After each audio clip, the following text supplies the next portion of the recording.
Em João capítulo 5, verso 24, o Senhor diz: na verdade vos digo, que quem ouve a minha palavra e crê naquele que me enviou, tem a vida eterna e não entrará em condenação, mas passou da morte para a vida.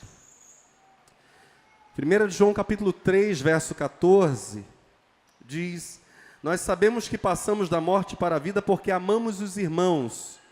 Quem não ama seu irmão, permanece na morte. Faz algumas semanas eu fui assaltado por um certo sentimento de saudade. Meu coração estava desejoso que certos familiares estivessem vivos para se alegrarem comigo, com minha família, pelas coisas maravilhosas que Deus tem feito.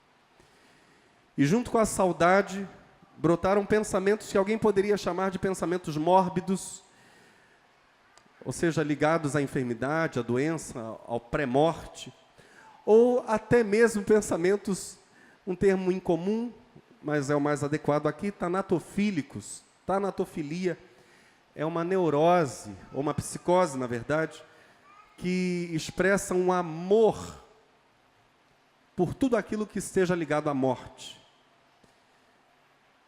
Na verdade, o sentimento que me tomou não tem nem a ver com tanatofilia, nem com morbidez, mas eu comecei a pensar apenas sobre a efemeridade da vida, o quanto a vida é transitória. Evidentemente, de tempos em tempos nós voltamos a esse pensamento, aliás, nós precisamos retornar a ele para não perdermos o foco durante a nossa caminhada, lembrarmos que somos mortais. Mas eu pensava e penso, enquanto hoje estamos bonitos, cheirosos, cuidando dos cabelos, cuidando da pele, tudo isso é lícito, não há problema nenhum nessas coisas, temos que cuidar de nós mesmos. Minha esposa está ali, maravilhosa, maquiada, como eu gosto que ela esteja maquiadinha, cabelinho ajeitado, é isso mesmo. Mas, pensando sobre a transitoriedade da vida, é bem verdade que se hoje estamos tão bonitos, perfumados e cuidados, amanhã estaremos nos decompondo.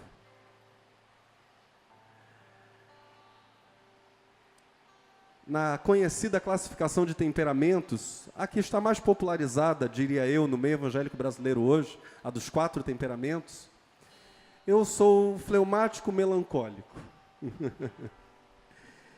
Os fleumáticos tendem, naturalmente, é da natureza do fleumático, a uma atitude analítica, eles gostam, é deles aquela reflexão metódica, científica, sobre qualquer coisa, até mesmo sobre coisas nas quais outras pessoas nem gostariam de pensar. Por exemplo, a morte. Um de meus filhos, quando eu e minha esposa esta semana viajamos, fomos ver coisas para a igreja, quando voltávamos, um de nossos filhos dentro do carro, na verdade o único que foi conosco, brincava dizendo que a morte é parte da vida. E isso é obviamente contraditório, porque a morte é o que vem depois, é a não-vida. Mas em certo sentido isso é verdade, porque a morte é parte da vida dos vivos, dos que permanecem vivos. Ela é parte da nossa vida, de nós que ainda não morremos.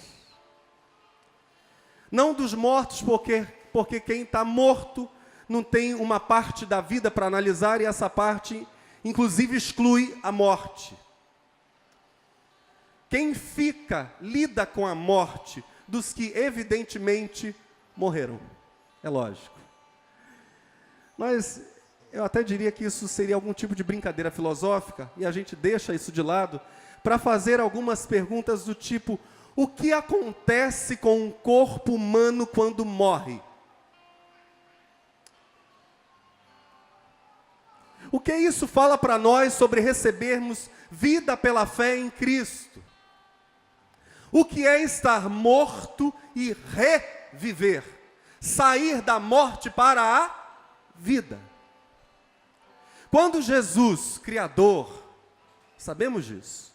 Sustentador da vida. O maior conhecedor do corpo, da mente, da alma humana, do ser humano. Diz para nós, em João 5,24, que quem crê nele passou da morte para a vida. A pergunta é, o que Jesus tem em mente? O que Jesus vê como morte? Aqui ele está comparando o milagre do novo nascimento, esse sair para a vida. É sair de que lugar ou de que condição, de que estado, de que realidade, para qual realidade? Estamos juntos? O que Jesus está nos dizendo em João 5,24? A resposta a essas perguntas, evidentemente, nos ajuda a entendermos melhor, aqueles que já recebemos salvação pela fé em Cristo, essa obra extraordinária de revivificação operada pelo Espírito de Deus. E para aqueles que ainda não receberam a nova vida da parte de Cristo, se abrirem para a completude desse milagre em todas as suas etapas, entendendo que coisa extraordinária é sair da morte para a vida.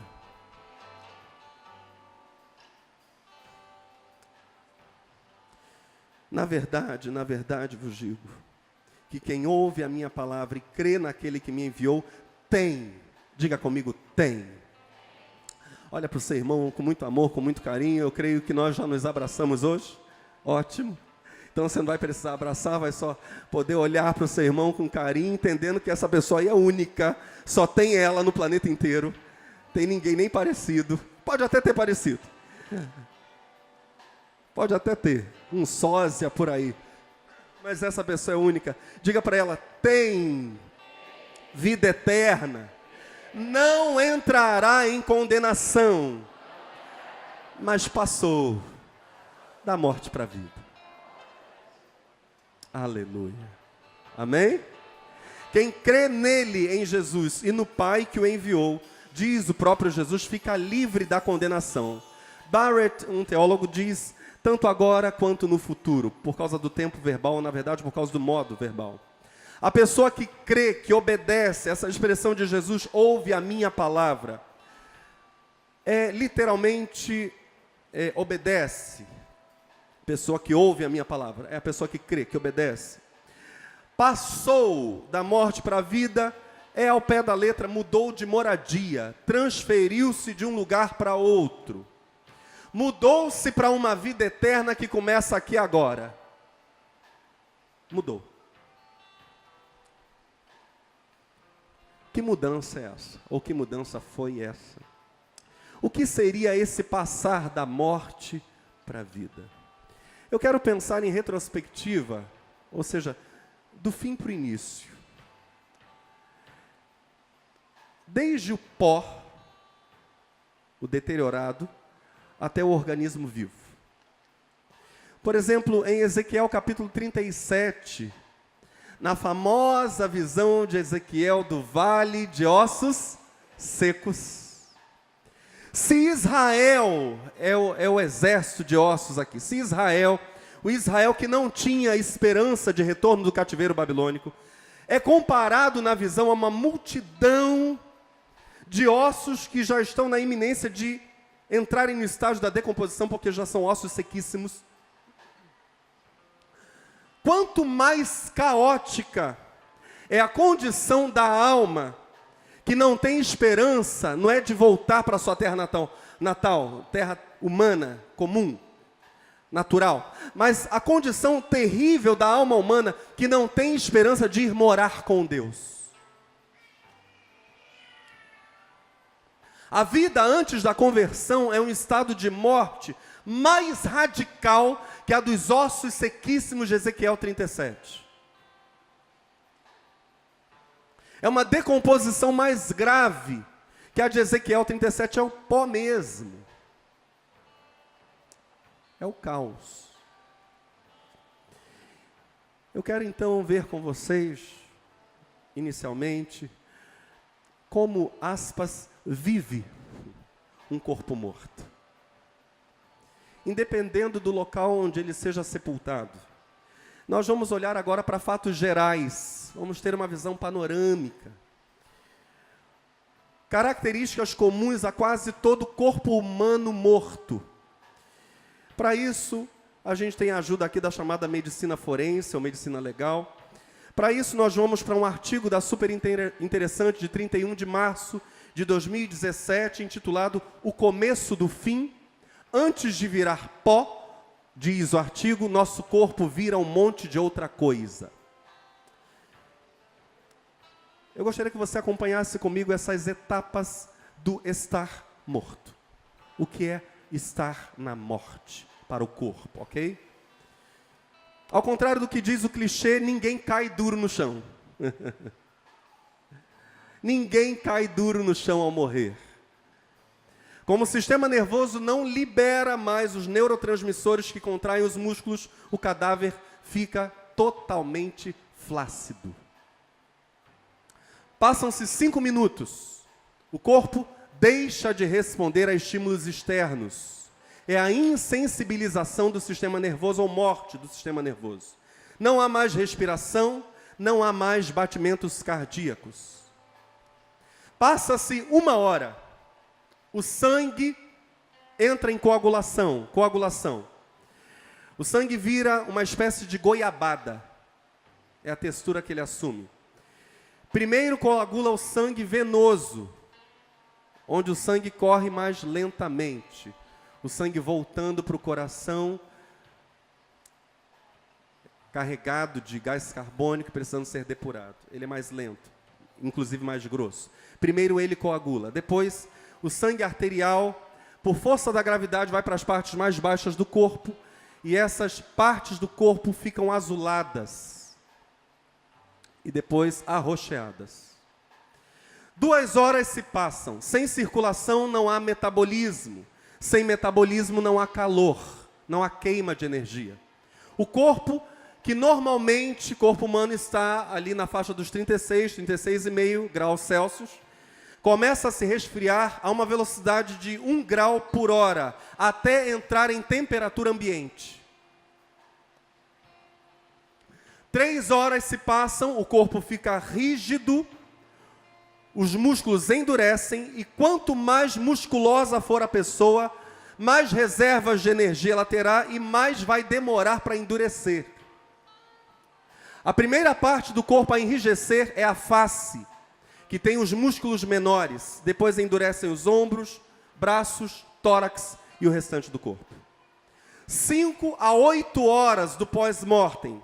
Sem oxigênio, as células das paredes dos vasos sanguíneos necrosam, ficam frágeis. Então as paredes dos vasos ficam frágeis, principalmente as dos capilares, que são mais finas.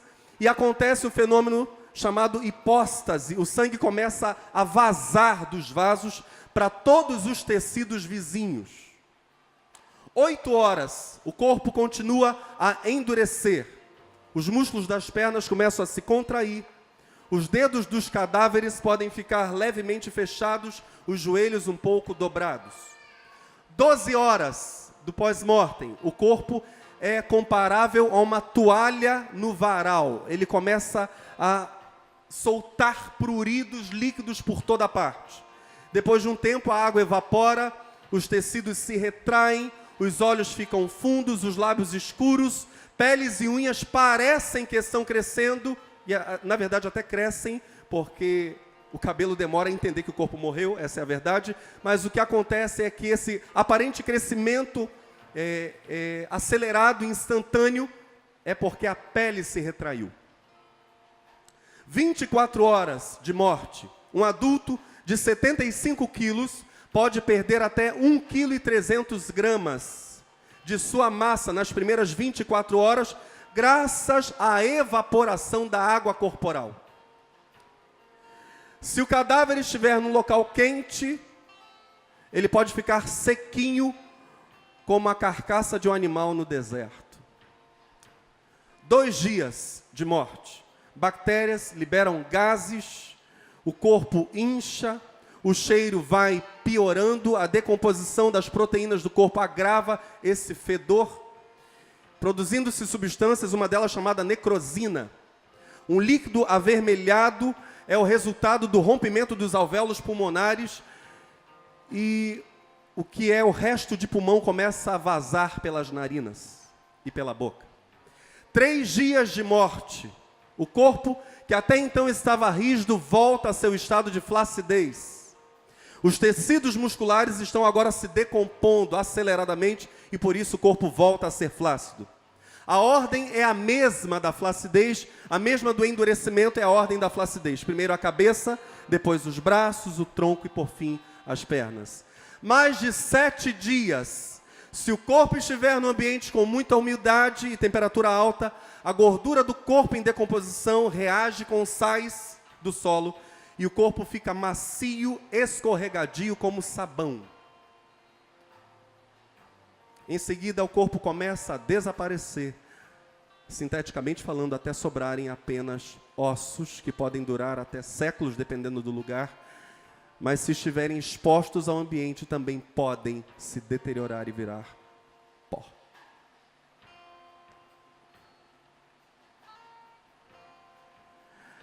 Agora pense em isso voltar a ter vida. Pois é esse o milagre que Cristo faz na vida humana. Essa coisa que virou nada, que foi apodrecendo e se deteriorando, essa figura Jesus usa para dizer: quem crê em mim é completamente reconstituído, saindo de um estado de absoluta degeneração para uma condição de ter a própria vida de Deus em si. Então vamos do fim para o início, para ver o milagre da restauração que Jesus Cristo quer operar na vida humana. E Ele está aqui poderoso para salvar.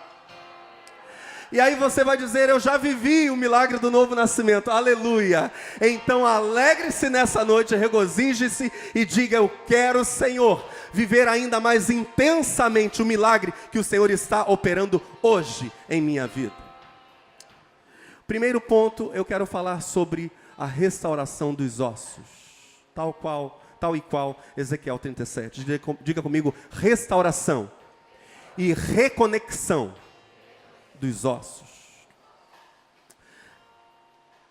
É certo que não é novo para nenhum de nós o fato de que os ossos servem como sustentação do corpo. Entretanto, mais que isso, eles também servem, por exemplo, os ossos da caixa torácica, eles servem para protegerem órgãos vitais. O coração é protegido pelas costelas. A nossa caixa craniana protege o nosso cérebro.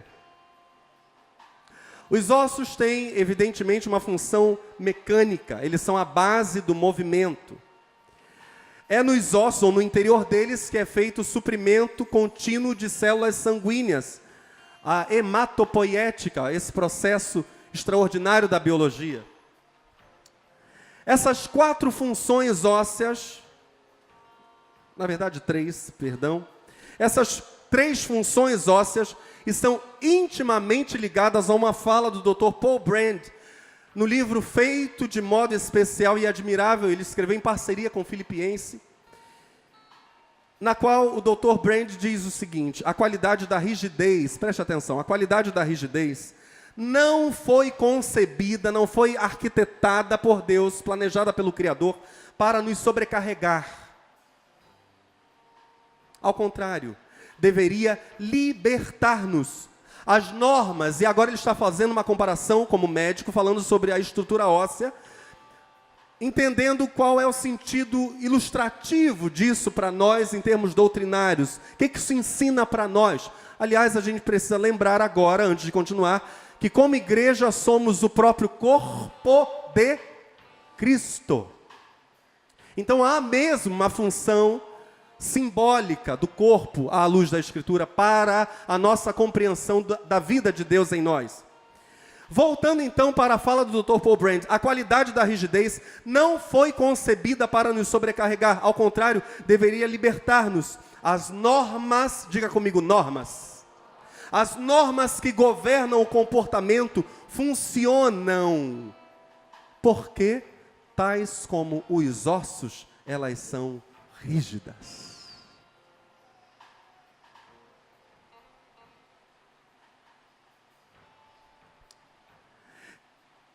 Jesus nos dá vida, dando-nos sua palavra. E a sua palavra está carregada com os seus mandamentos. E os seus mandamentos são para a nossa proteção. São os ossos. É a parte rígida que vai sustentar toda a estrutura, tudo que virá depois. Ouve Israel, o Senhor nosso Deus é o único Senhor. Ossos. 1 de João capítulo 5, pois amar a Deus é obedecer aos seus mandamentos. E os seus mandamentos não são difíceis de obedecer, porque todo filho de Deus pode vencer o mundo. Assim, com a nossa fé, conseguimos a vitória sobre o mundo. Quem pode vencer o mundo? Somente aquele que crê que Jesus é o Filho de Deus. Os seus mandamentos, de João, não são difíceis de obedecer, não são penosos, são uma estrutura dura, rígida, que sustenta tudo aquilo que Deus vai fazer na nossa vida e que inclusive protege nossos órgãos vitais, nos habilita a caminharmos na obra, no reino e fazermos a vontade de Deus. Em segundo lugar, o Senhor reestrutura a nossa musculatura. Vamos falar disso juntos? A reestruturação muscular.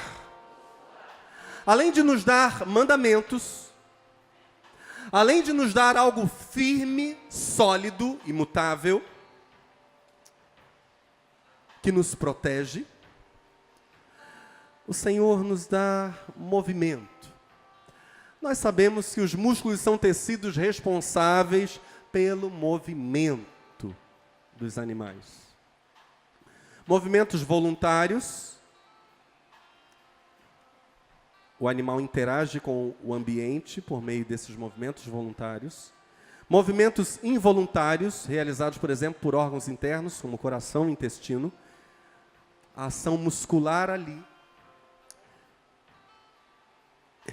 Interessante que, falando sobre os músculos e sobre o movimento, Isaac Newton, citado novamente por Filipenses, disse o seguinte: se não houvesse nenhuma outra prova, o polegar, por si só, me convenceria da existência de Deus. A perfeição do corpo e as funções, agarrarmos coisas, apartarmos coisas, o movimento, imagina você sem o seu polegar, que difícil.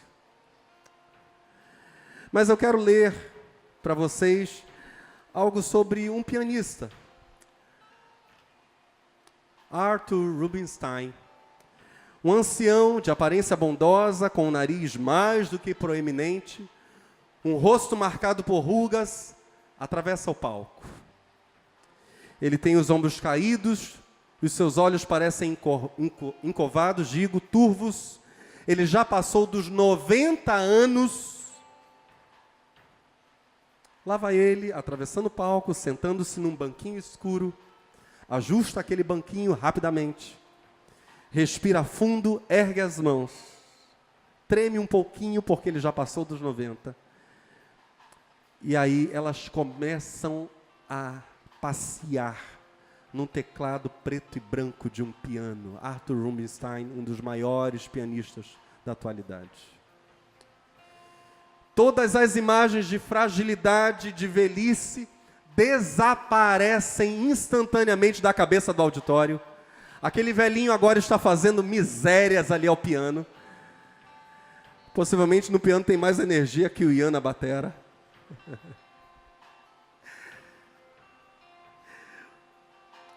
Ele toca Schubert, Rachmaninoff, Beethoven, vai passeando por Chopin e outras grandes composições da música universal,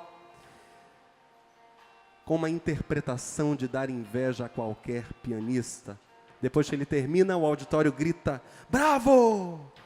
O povo está enlouquecido, aplaudindo Arthur Rubinstein. Ele se curva, agradece, fecha as mãos, com mais de 90 anos, e lentamente deixa o palco.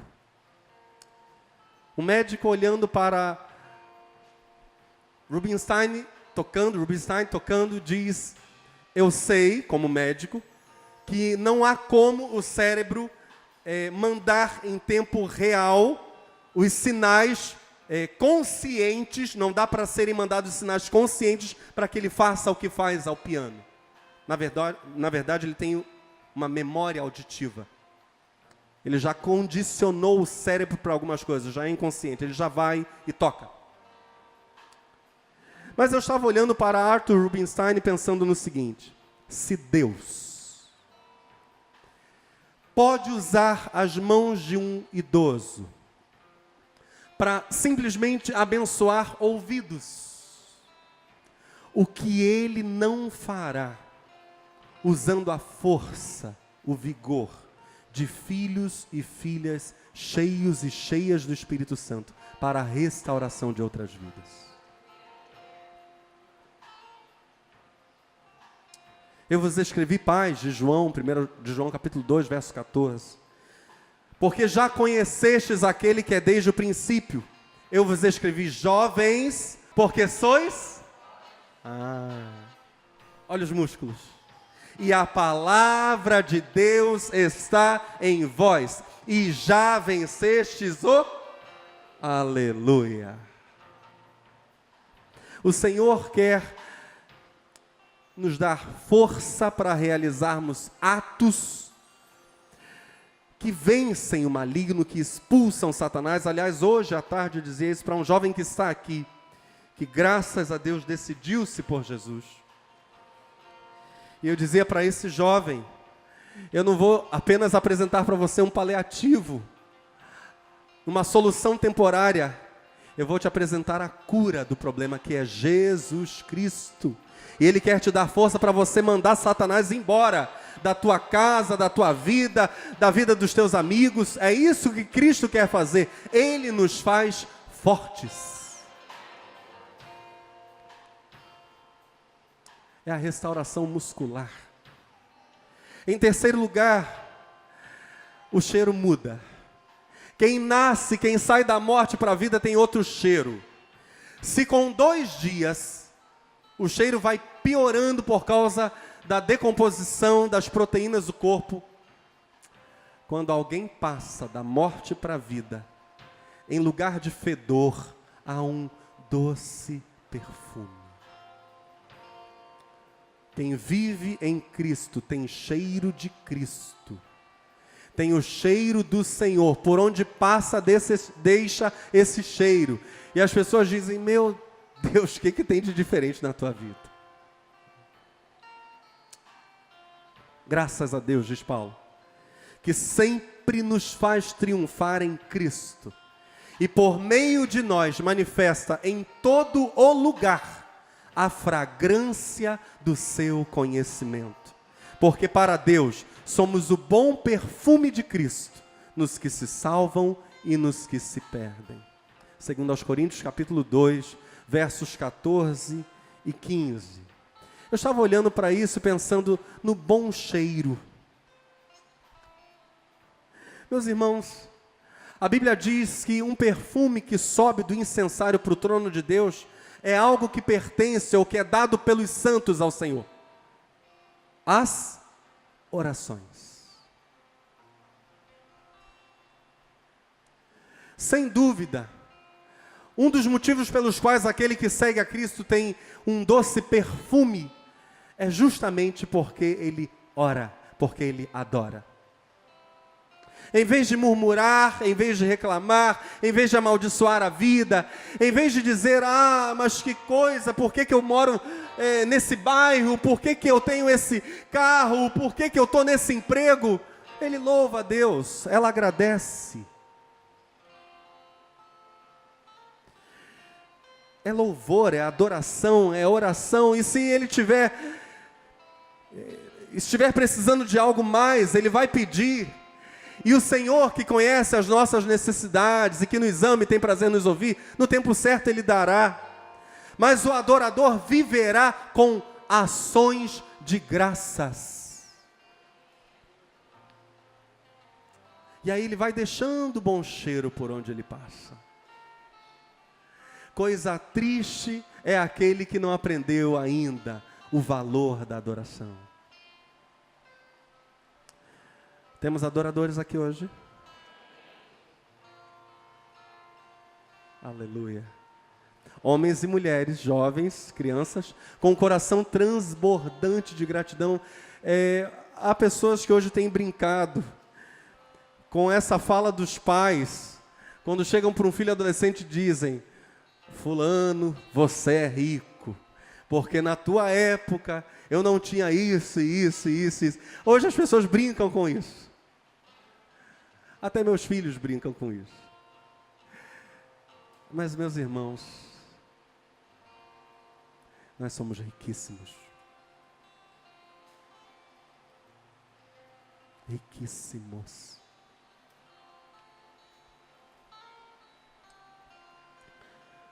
Esta semana eu tive contato com 2 histórias que eu não posso expor aqui.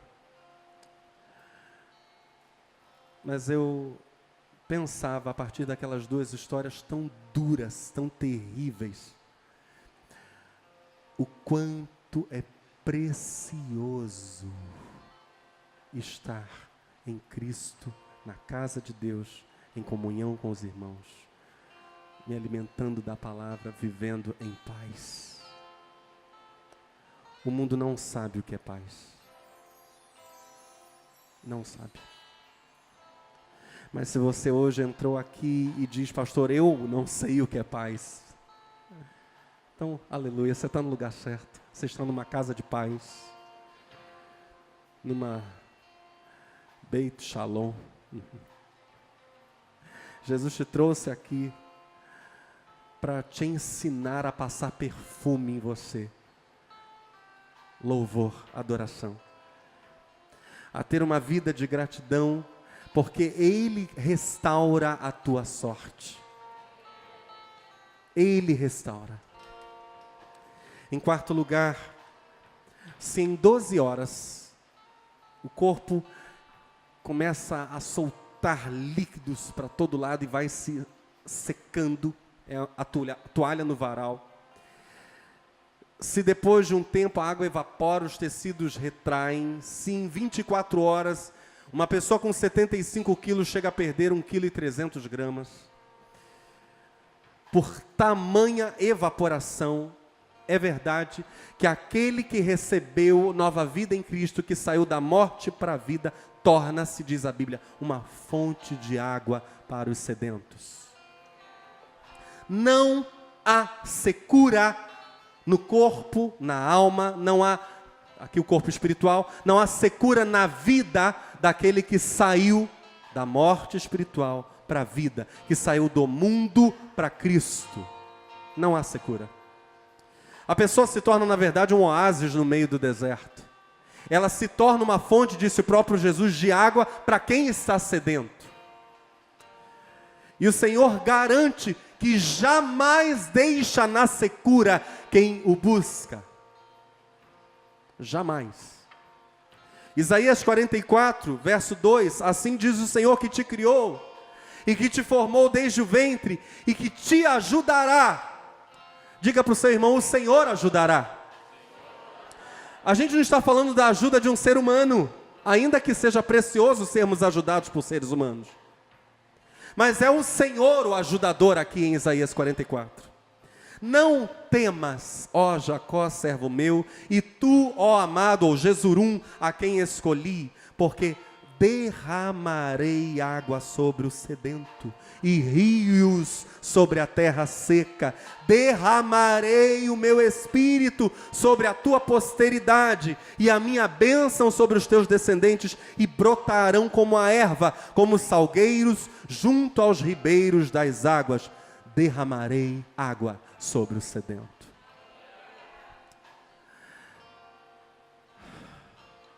Ai, eu não aguento mais.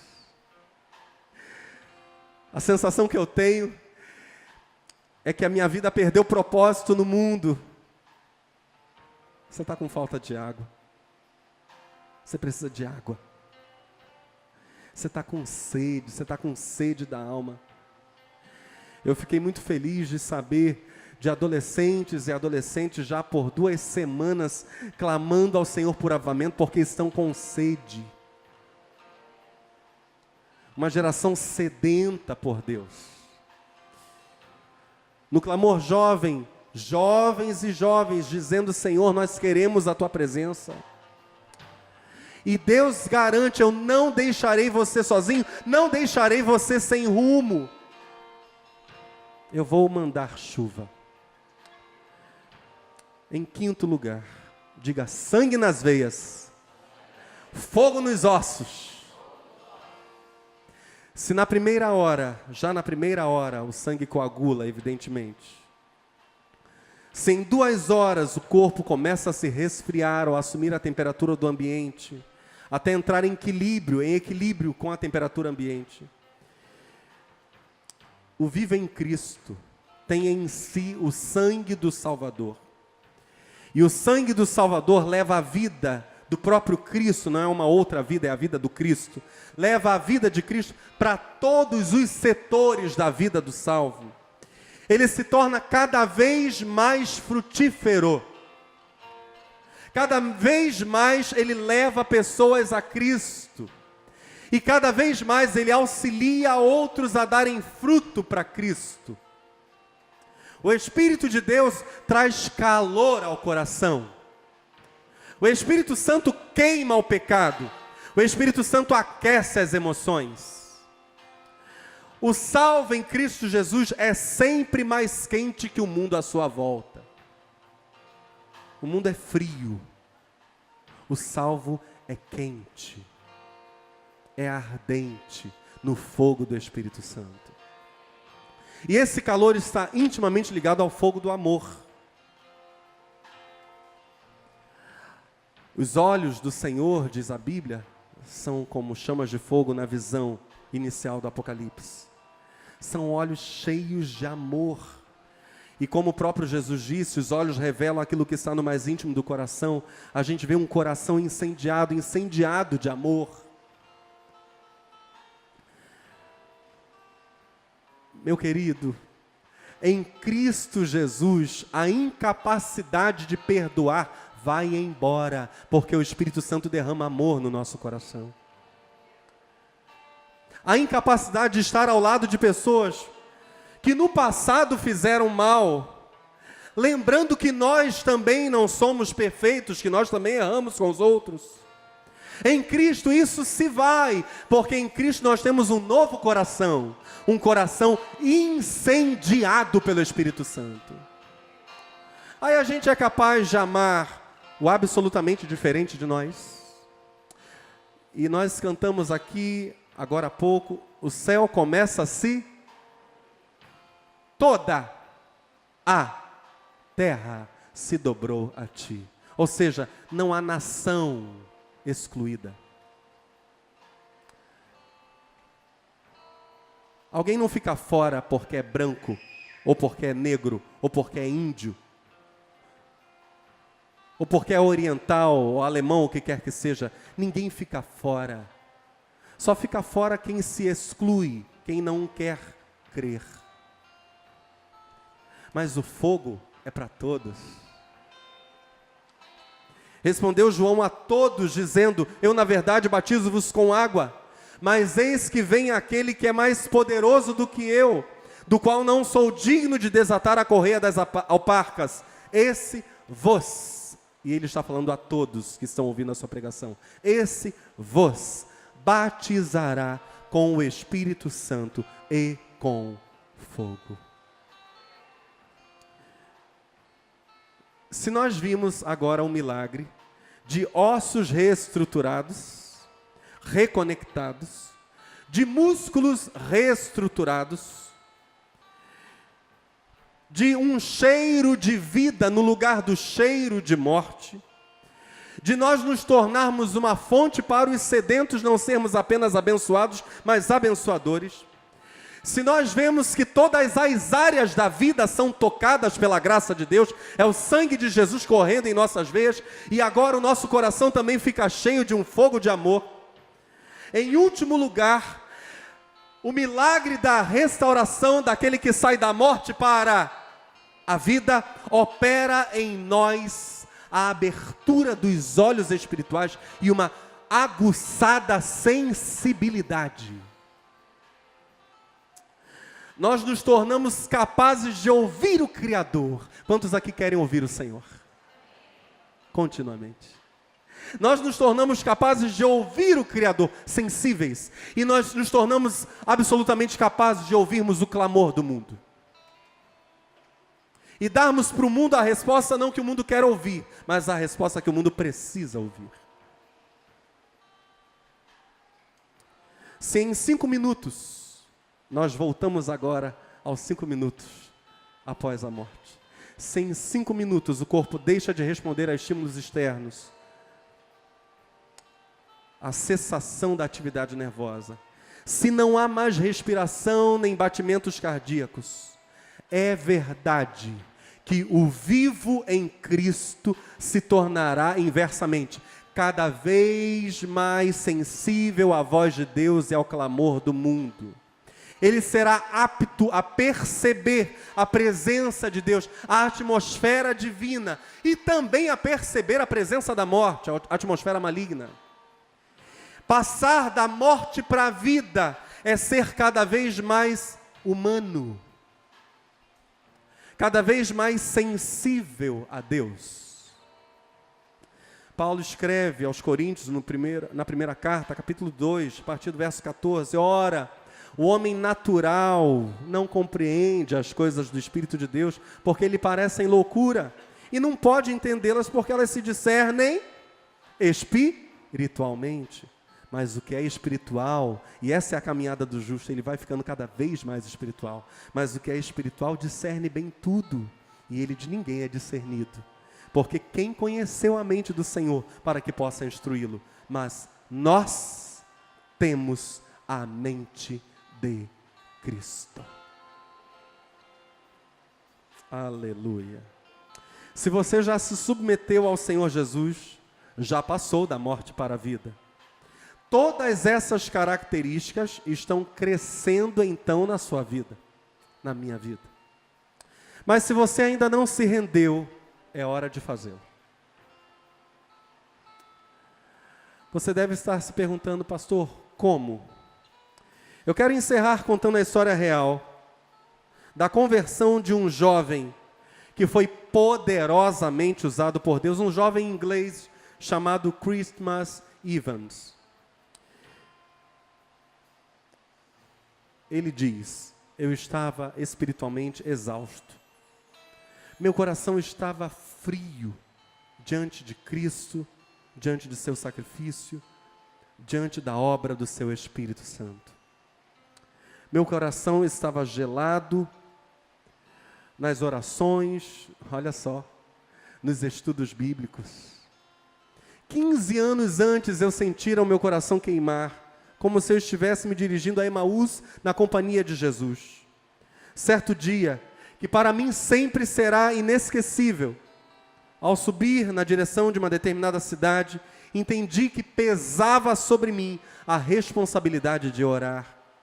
Por mais endurecido que eu sentisse o meu coração e por mais mundano que estivesse o meu espírito. Mas comecei a orar em nome de Jesus. E em breve foi como se algemas se afrouxassem, como se a velha dureza do meu coração se abrandasse, como se montanhas de gelo se dissolvessem no meu interior. Isso gerou confiança na minha alma, quanto à promessa, ele conhecia a promessa do Espírito Santo. A minha alma começou a se sentir libertada ou liberta de uma pesada escravidão. Lágrimas corriam copiosamente e sem constrangimento algum, eu me pus a chorar e a gritar pela graciosa visitação de Deus. Que Ele restaurasse a minha alma, que Ele me desse novamente a alegria da salvação. Minha luta, diz ele, durou 3 horas. O Espírito vinha sobre mim, como ondas após ondas, ou como uma grande maré enchente, impelida por forte vento, um maremoto, até que eu fiquei fraco de tanto chorar e clamar. Foi dessa maneira que me entreguei totalmente a Cristo de corpo e alma. Meus dons e trabalhos, minha vida inteira, cada dia e cada hora que me restassem aqui na terra, seriam de Cristo. A partir dessa ocorrência, meus irmãos, Christmas Evans começou a trabalhar com um zelo tremendo pelo Senhor. Foi fortalecido pelo Espírito Santo. Em 2 anos, o Senhor acrescentou, por meio da pregação de Evans, 600 novos convertidos ao corpo de Cristo. Um jovem que se rendeu. Quem ouve as minhas palavras de Jesus e crê naquele que me enviou, tem a vida eterna, não entra em condenação, passou da morte para a vida. Recebe vida nessa noite. Recebe vida. Jesus Cristo está aqui. Ele quer te abençoar. Por favor, fique de pé no seu lugar.